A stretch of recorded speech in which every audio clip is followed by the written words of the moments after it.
This podcast is brought to you by the Washington State Department of Health. As we continue to listen, learn, and grow, we are amplifying Black voices and perspectives in an effort to start a new COVID-19 vaccine conversation. We're sharing stories intended to help us navigate this unprecedented time together and to co-create solutions in support of the Black community. Hear these stories at weconsiderwa.org.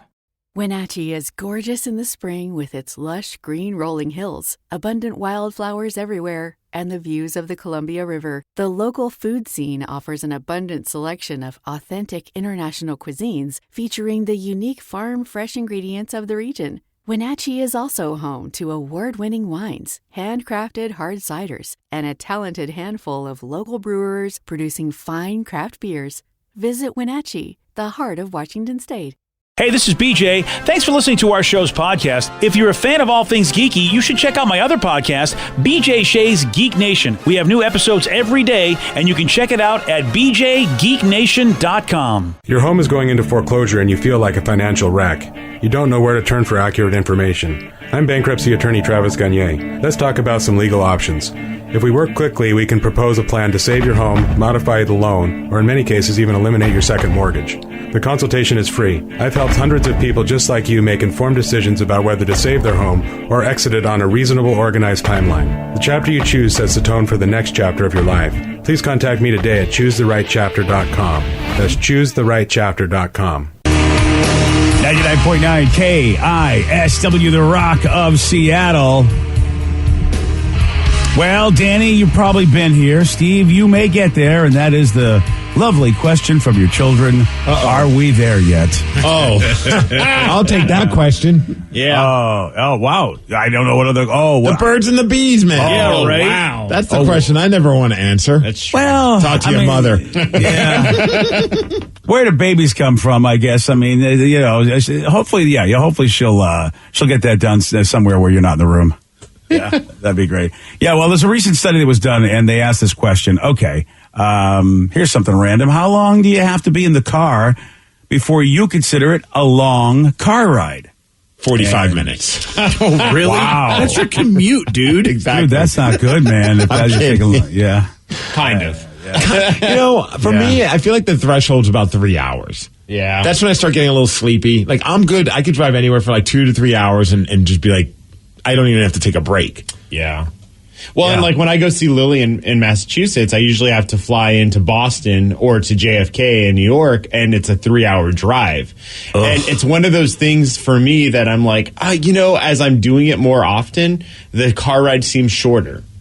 Yeah, but that sucks getting off a plane and then having to drive 3 more hours. Oh, yeah, let me tell you, I know. Yeah. But on the same token, it was just, at the same time, it's making my, commutes less. Whereas, I think, so for me, I think mine's probably, 5 hours. Oh, I see. For you, you're saying that's a long car ride for you now. It's 5 hours. Yeah. Because, Steve, the average answer is 3 hours. Yes, I'm average. Yeah. I always said I was. Yeah. Yeah, we used to, we would go back and forth from Rochester, New York to Boston, and that was about a 7-hour drive. And so anything shorter than that seemed really cool. 7 hours with kids? Yeah. Oof. Yeah. Oh, that's why as soon as the technology was available, I got this big ass, it was a big ass tube, but portable TV, and I attached the VCR to it and brought all their VCR tapes that they love from home. Yeah. And got the headphones that split. And of course, it's still high tech. Yeah. Dude, yeah. We're talking the early 90s. Yeah. And, of course, it still didn't stop the fighting because there's only one TV, and, not everybody wanted to watch the same show. Oh, Joe and Sarah didn't like the exact same things at the exact same time? This is all shocking to me. Yeah, Joe was like, no Barney for this guy. And, of course, I couldn't fit 2 TVs back there. I tried to contemplate it, but there was no way to get it done because they were portable, but they were still huge for a car. Yeah, they're the ones that kind of fit in the wedge in between the driver and the passenger side, that lump. They would just kind of have the little stand that little curve to it. Yeah, except I didn't even have that technology then. It was even before they thought of making something that could fit on the lump nicely. Oh, so yours just kind of teetering. I had to jerry rig something. Yeah, it was. I remember Kathy thinking, "What the hell is wrong with you?" And I said, "This is genius. You watch. Everyone's going to have these in the future. I'm just the one that knows we need it now." One texter bring up a good point. I was literally just thinking this. It's a big difference if you're the driver or the passenger. Driving, I don't care how long it is. Passenger, I don't care either. I just take a nap. For me, driving, it's 3 hours. Passenger, I'm fine for however long. Like, I remember my buddy Dave and I, we did a wrestling show in Spokane, and he drove, and we didn't even stop for a bathroom break. We did 5 hours straight, not even stopping. And once we got there, I was like, wow, that flew by because I wasn't driving. But like if I was driving, I'd be like at around 3 hour mark, I'd be like, I got to just get out of the car and stand. Did you nap? No, that would have been awful if I napped on him the whole time. Okay, I would. No, yes, it was just a fun conversation. So as next thing you know, we were there. Oh wow, that's again, that's a pretty good ride, and like you said, a fun conversation for 5 hours because you know me, if you're with me for 5 hours in a conversation, that ain't fun. On the flip side, the drive back was torture. I was gonna say it's always the drive back that's worse though, because like you're going in with like expectations of like, hey, I'm gonna wrestle, I'm gonna see Lily, so it's like exciting to get there, but then when you're like headed back home, it's like, oh, can this just end already? And a lot of times we don't stay the night, so we finish up the show and it's like around 10:30 at night, 11 o'clock at night. It's like time to get back in the car and head home. Wow. Oh, well, no, yeah, that's a massively long 5 hours at that point. Yeah, that's awful. Oh, and then and then you're trying to stay awake. Yes. Congratulations. Well, because if you like 2 or 3 of us, and it's like, well, whoever's passenger, you have to do the guy a solid and stay up and talk. Yeah. So I would always try to be like, oh no, I have short legs. You can sit in the front seat. I don't want to sit in the front. You got longer legs. And the person's like, I'm 5'4". Yeah. Crap. All right. I got to sit in the front seat and talk. Oh, yeah. That's when being tall sucks. Oh. Yeah. Oh, it does, man. Well, it turns out that 5 hours is not on the list. People are just done at 4. So you know what? Steve, you're a marathoner, sir. Someone says that someone who drives for a living, 10 hours is my limit. Dang. That's the thing. There's people who drive truck or do, and they're probably listening to us going 3 hours. That's like the beginning of our day, you idiot. For sure, yeah. Yeah, 10 hours, man. Wow, that's a lot. The most I ever did was Albuquerque to Disneyland, which was 11 hours, or just around 11 hours, depending on California traffic. And that was rough. And I was like, no, we're stopping in Kingman, Arizona every single time because there's an In-N-Out burger and I get to sleep. Yeah. I know, congratulations. I know, BJ, you did the cross-country. Rev, you drove cross-country. Of course, that's not in one day. The longest in one day, I think a few of us, when our band was playing a show in San Francisco, and we made that whole trip. In one day. From Seattle? Yeah. Oh. I can't remember how long that was. It was maybe 12, 15 hours. I don't remember. You can Google that on the maps to find out pretty quick. I'm kind of afraid to tell you guys the longest that I've ever driven. In one day. In one day, because I didn't look at the maps. This was before GPS or anything. I didn't look at the maps, and I was like, "Oh, that looks like shorter than it is." I went from Cheyenne, Wyoming, to Tacoma in one go. And that's almost 19 hours. Ooh. You did that in one go? Yeah, because with no sleep or anything? No sleep. I was like, well, I'm getting closer, so I just want to go. And I didn't think Utah was really that much because I went through Utah. And I'm like, oh, Utah's just a little bit of a turn up. And then I'm in Idaho. And then I'll be in Oregon. And then I'll just be there. And then, about 10 hours in, I'm like, well, I could just do this. And, I powered through. I mean, this was when I was really young and dumb. Dude, this is before, like, streaming or audiobooks or any of that stuff. Like, I don't know how you did that. Because I know when we did the cross-country thing and you'd hit those patches of areas where the radio wasn't anything. Dude, yeah. And it was just static or it was just, like, weird AM, like, weird bad country music. And Nebraska was a high school football game that was basically broadcast over across the entire state because that's all I could find and that was all I could listen to. Did they win? I have no idea. It was just noise at that point. I'm just like, I gotta get through to this. Oh my God. Stopped in Cheyenne. It took basically like a 6-hour nap. I was like, I just want to get home. And then, it was almost 20 hours. Nice work. Wow. Well, I never want to do that ever again. Well, I don't blame you. We got a parent that lost her mind because she believed a rumor that a school put litter boxes in the bathroom for students that are furries. And this parent lost her mind over this. Steve will tell you all about this. He's got the Migs Report for you at 6:17 on The Rock. BJ and Migs, mornings on The Rock, 99.9 KISW. This podcast is brought to you by the Washington State Department of Health. As we continue to listen, learn, and grow, we are amplifying Black voices and perspectives in an effort to start a new COVID-19 vaccine conversation. We're sharing stories intended to help us navigate this unprecedented time together and to co-create solutions in support of the Black community. Hear these stories at weconsiderwa.org. Wenatchee is gorgeous in the spring with its lush green rolling hills, abundant wildflowers everywhere, and the views of the Columbia River. The local food scene offers an abundant selection of authentic international cuisines featuring the unique farm-fresh ingredients of the region. Wenatchee is also home to award-winning wines, handcrafted hard ciders, and a talented handful of local brewers producing fine craft beers. Visit Wenatchee, the heart of Washington State. According to the National Highway Traffic Safety Administration, 1 in every 5 children killed in traffic crashes in the U.S. was a pedestrian. That's why 3M is working alongside local governments and NGOs to help improve crosswalk visibility and traffic markings in school zones, in a worldwide initiative to provide kids with a safe walk to school and access to the education they deserve. To learn more and take action, visit 3m.com/schoolzonesafety. 3M Science. Applied to life. New on Curiosity Stream, the Arctic, frigid, desolate, unforgiving. And without canine companions, early humans never stood a chance. Discover how man and dog learn to thrive together where neither could survive alone in Ice Dogs. Plus, why would a Nazi major be protecting and saving Jews? Against orders, against time, the SS major that sheltered and saved thousands of Jews. It's the good Nazi. Watch now on Curiosity Stream. Annual plans are $20, just $1.67 a month. Visit curiositystream.com. 99.9 KISW, The Rock of Seattle. Well informed on the issues of the day? Not this guy. Live from the KISW News Center in downtown Seattle, this is the Migs Report. Well, thanks, you guys, and thanks to Key Up You All for giving us the Migs Report today. Today's the day to bust out the peanut butter. It's National Peanut Butter Day. Nice. All right, I'm up for that. I love peanut butter. Did you have yours? I have had my peanut butter and jelly, so it's off to a good start. But then it went crashing down because I failed at Wordle today. Oh, I saw that. Sorry, First buddy. time for everything. Welcome to the club. I was going to say, welcome to the loser's circle. Yeah, I almost didn't even want to.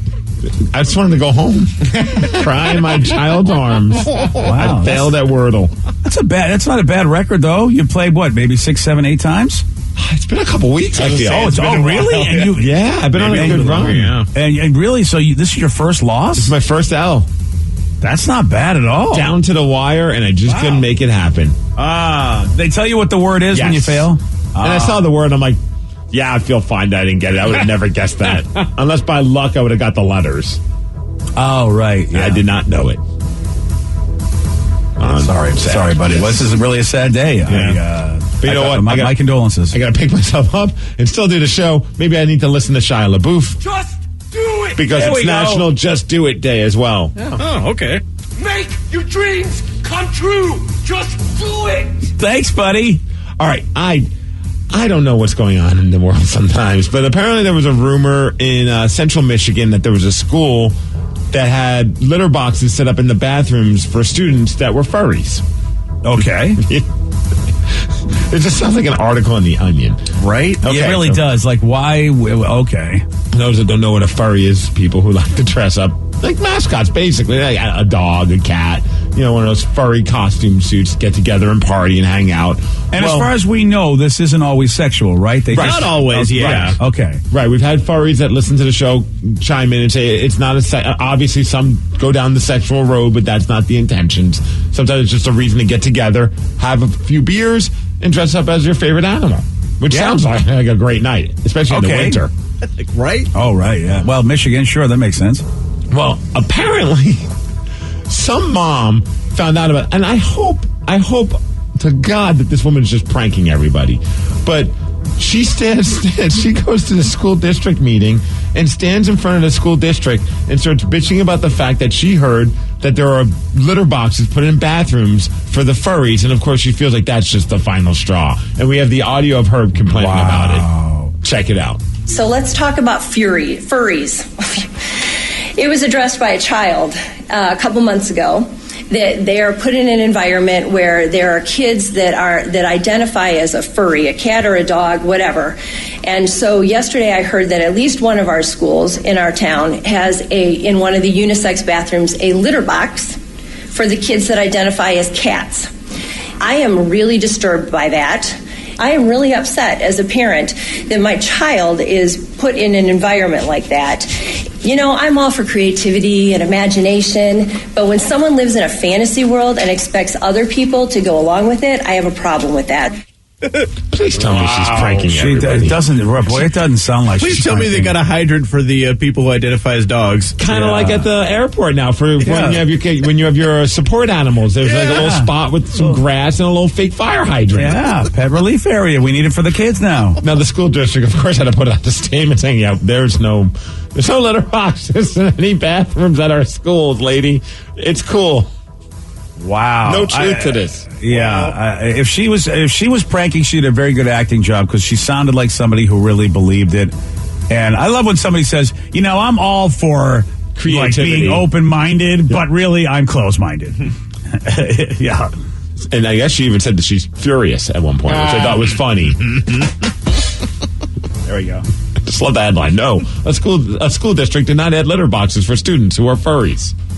Again, it's like, come on, lady. Really? All right, we go from one idiot to another. This guy, his name is Shane, and he's a guy from Ireland, but he was heading to New York on a plane, and they actually had to deal with an incident because, this guy, he refused to keep his mask on from a flight from Ireland to New York, and it went down a rather interesting road. So at some point, he's like, I'm not wearing my mask, and he was told dozens of times during this 8-hour flight, hey, you got to put your mask on. And then he kept kicking the seat in front of him, and he threw an empty can at a passenger's head. What did the passengers do to him? Maybe they were like, hey, buddy, come on, put your mask on. I have no idea. But it continues to get worse, BJ. So while they're serving dinner, he got up from his seat to complain about the food and decided to take his pants off and his underwear down and moon the flight attendant along with several passengers. That'll show him. That's the way to do it. There you go. That'll learn him. Put the mask on over there, at least. Yeah. Little moonside dinner. Who doesn't like that? Dude, at one point during the flight, the pilot had to come out and talk to the guy. And that's when Shane put his own hat on the pilot's head for some reason and said, I'm going to beat you up.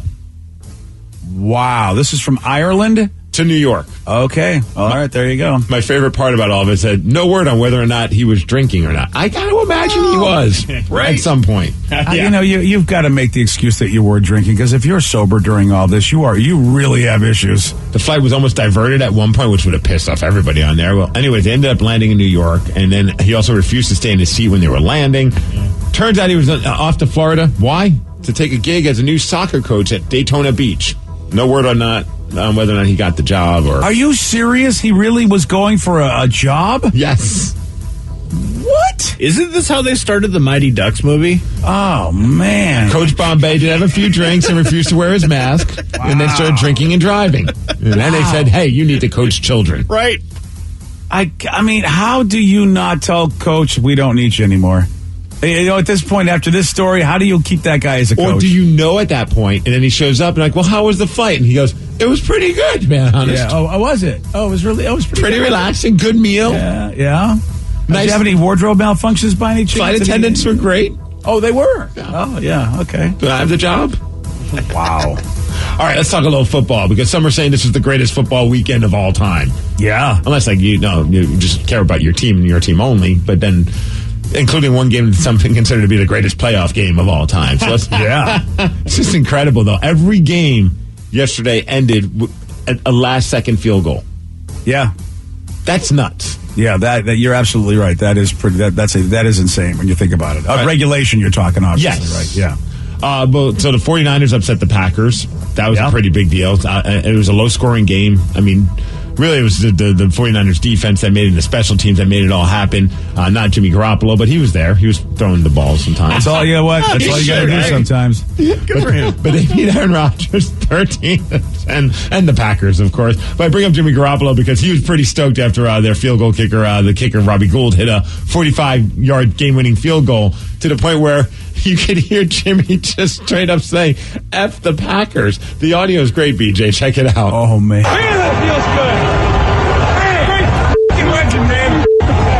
Yeah, he said Robbie Gould's an effing legend and F the Packers. Wow. Okay, the other last-second game ender was on Saturday as well. The Bengals, they beat the Titans 19-16. So Bengals are off to see what's going to happen. They're going to be taking on the Chiefs. The Chiefs beat the Bills in overtime. That game, many are saying, was the greatest game of all time. Sure was, man. I can't argue with that. It was just nuts because at one point you're just like, okay, the game's over. And the next thing you know, nope, they just scored. Now the game's over. Nope, they just scored. It's just going back and forth, and ended up being a 42-36 win for the Chiefs, beating the Bills. They were the only home team to win this weekend. Like I said, they're going to be taking on the Bengals in the AFC Championship game. And the NFC Championship game, it's a battle of the NFC West because we said the 49ers are in. Yeah. And then also the Los Angeles Rams. They beat Tom Brady and the Tampa Bay Buccaneers, and that was a crazy finish as well. Dude, that was nuts because the Rams were up 27-3 in the third quarter, and then all of a sudden you're like, is Tom Brady going to make this happen? And he almost did. Went down to the very end of the game, but nope.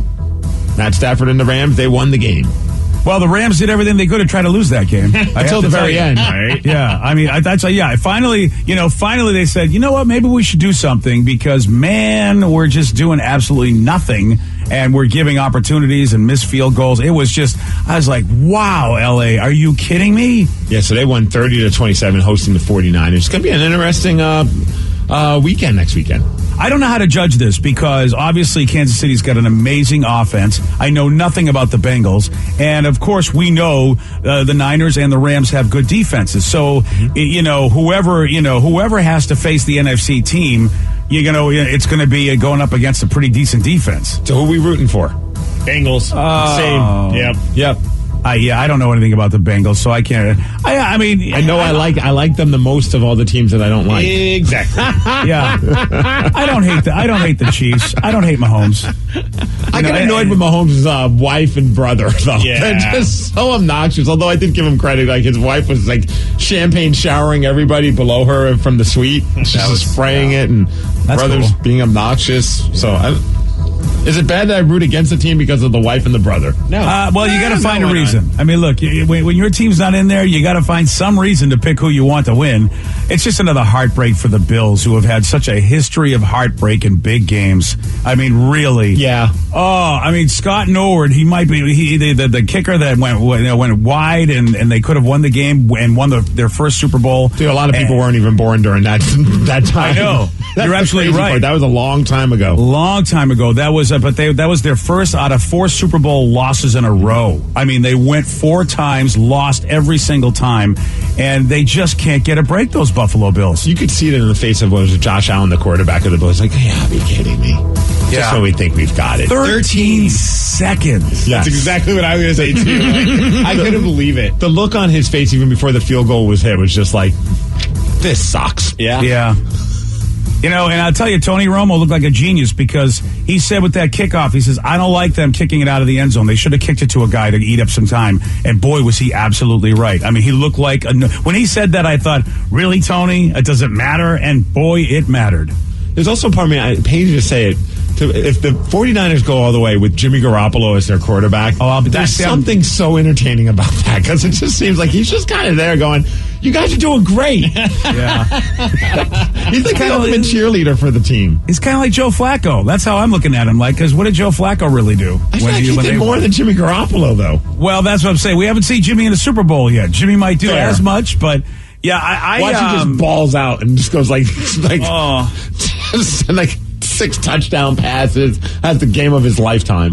I will tell you this, though. The Matthew Stafford story is not bad because he toiled for so long on the Lions, and he finally gets an opportunity to show that he's a capable quarterback. Mm-hmm. And he had a really good game yesterday. That's why I want to hate the Rams. I don't want the Niners. I mean, the Chiefs are okay. And, I don't know anything about the Bengals at all. So it's hard to root for a team I have no clue about. Well, you know who we could root for? Granted, they don't play football and they play hockey, but that's the Seattle Kraken. It's a great day of sports yesterday. Holy smokes, what a great win. Now they beat the Florida Panthers 5-3. That's the best team in the league. So that makes us the best team in the league, right? Yes. Isn't that how it all works? That's how it works. Man, Grubauer looked great. 28 saves. It was those last 2 minutes of the game where he really just stepped up and just showed why he's considered one of the best. Hasn't had a great season, obviously, but man, he was just showing the Vezina finalist Gruby of old. And dude, I give him credit because a couple of those goals, I would have just quit the game. Dude, if I was Grubauer, I'd be like, you know what? I am done with hockey. This is not the way goals should be scored off my own team. It was especially the one where it was Gord. He was just trying to block the shot, which you'd hope that, you can't get mad at your teammate for trying to do that. That's actually like you appreciate that. But it just clips his stick and then just kind of floats over him, hits the post, and then goes in. Yeah. And you can tell like he was lined up perfectly for the shot, but when it got deflected, he's trying to raise his body, but he's not a transformer. He can't do that. He can't ascend. Right. Yeah. Oh. I don't know what else I can compare. Inspector Gadget? I don't know. Yeah. You can't do any of those things. Well, at least you're using, you know what? You and I are really using some modern day references Transformers today. Is a good one. Yeah, that's only almost 40 years old. Yeah. They had the movies like 10 years ago. Oh, I guess you're right. Yeah. You guys can kiss my butt. I'm only 10 years late with my relates. You're right. But Inspector Gadget was classic. Yes. Yeah. I remember the old Matthew Broderick movie. Yeah, that's the one. Oh, but those last 2 minutes were just like heart racing. They pulled the goalie. They're just peppering him with shots. He's making some incredible saves. Up next, they play Nashville. That game, not on route. That game will be on ESPN Plus or Hulu, depending on what you got. And that's the end of their little road stand. But homestand. And they played great during this homestand. Well, except for that 5-0 loss. Other than that, they look great. We're 3-1 in 22, and I mean, look, like we talked about, because they're a little over the halfway point. So for the rest of the games this season, if they can be really cool, there's no reason, like we talked about, if they win 70% of the games, and right now they're on track for doing that, Steve. I was just happy to see them play that well. Like they came out strong, and then a couple of weird fluky goals. I'm like, oh, here we go again. Yeah.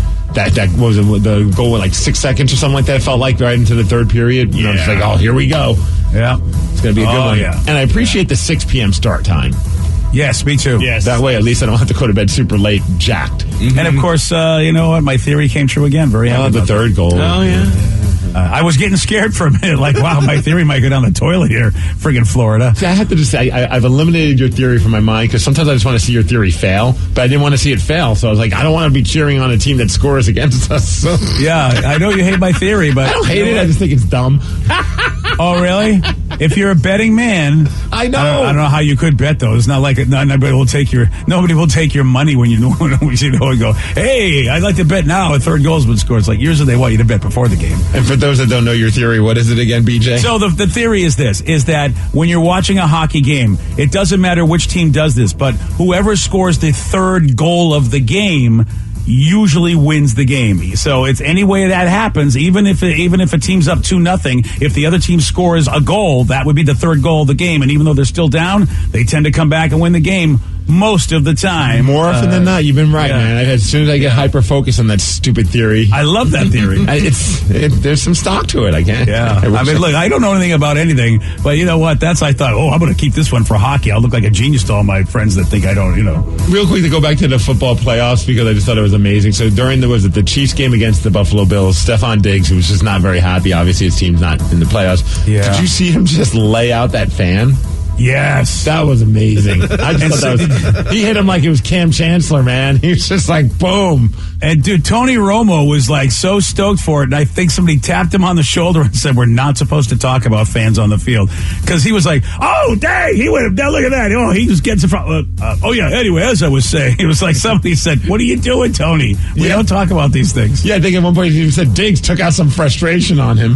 Yeah, I love Tony. Tony is so new that I think they're like, oh, Tony, we don't do this. Cut it out, Tony. And Tony's like, I do what I want. I'm Tony Romo. And how do you feel if you're that fan? Granted, drunk, but you left. You got kicked out of the game. Yeah, you had your moment on the field. You got hit by a football player. You're probably like, this is amazing. But you missed the most amazing ending to a game if you're a Chiefs fan. Yeah, if he was a Chiefs fan, he had a Chiefs jersey on. Oh, he did? Okay, yeah, then he got it. He's an idiot. He probably doesn't remember, and they're probably like, you saw it! And he's like, yeah, I was there! The best game ever! I don't remember anything from the first quarter on. Hey, as far as weather, 42 degrees, going to be cloudy today, and thanks to Beacon Plumbing, Heating, and Mechanical for giving us some Riggs report, and that's what's up. On Friday, Steve did get this one wrong. Who was the U.S.'s first postmaster general? Davy Jones. No. Vicky B. No. What's that guy? Paul Revere. No. No, it's all about the Benjamin, Steve. Benjamin Franklin. Hey, thanks. You want a shot at beating Steve? 206-421-ROCK. We'll play Beat Migs at 6:50 on The Rock. Today's podcast was brought to you by Travis Gagne, bankruptcy attorney. He's here right now and has agreed to answer more of your questions about bankruptcy. What's the difference between filing for bankruptcy and credit counseling? Credit counseling is a useful process in some circumstances, but it does show up on your credit. In fact, from a credit scoring standpoint, credit counseling shows up just like a bankruptcy, so it's going to affect your credit as negatively as filing bankruptcy. In credit counseling, the idea is that a credit counselor works with your creditors on your behalf to try to lower interest rates or work out payment plans with your creditors to pay back your debt over time. In credit counseling, you almost always pay back 100% of the debt, sometimes at lower interest. And of course, some creditors will participate in that process and some won't. So you're usually left with kind of a mixed result with credit counseling and, of course, a high payment. Thanks, Travis. If you have more questions about bankruptcy, you can reach out to Travis anytime at ChooseTheRightChapter.com. That's ChooseTheRightChapter.com. Thanks for listening. This podcast is brought to you by the Washington State Department of Health. As we continue to listen, learn, and grow, we are amplifying Black voices and perspectives in an effort to start a new COVID-19 vaccine conversation. We're sharing stories intended to help us navigate this unprecedented time together and to co-create solutions in support of the Black community. Hear these stories at weconsiderwa.org. Wenatchee is gorgeous in the spring with its lush green rolling hills, abundant wildflowers everywhere, and the views of the Columbia River. The local food scene offers an abundant selection of authentic international cuisines featuring the unique farm-fresh ingredients of the region. Wenatchee is also home to award-winning wines, handcrafted hard ciders, and a talented handful of local brewers producing fine craft beers. Visit Wenatchee, the heart of Washington State. According to the National Highway Traffic Safety Administration, 1 in every 5 children killed in traffic crashes in the U.S. was a pedestrian. That's why 3M is working alongside local governments and NGOs to help improve crosswalk visibility and traffic markings in school zones, in a worldwide initiative to provide kids with a safe walk to school and access to the education they deserve. To learn more and take action, visit 3m.com/schoolzonesafety. 3M Science, applied to life.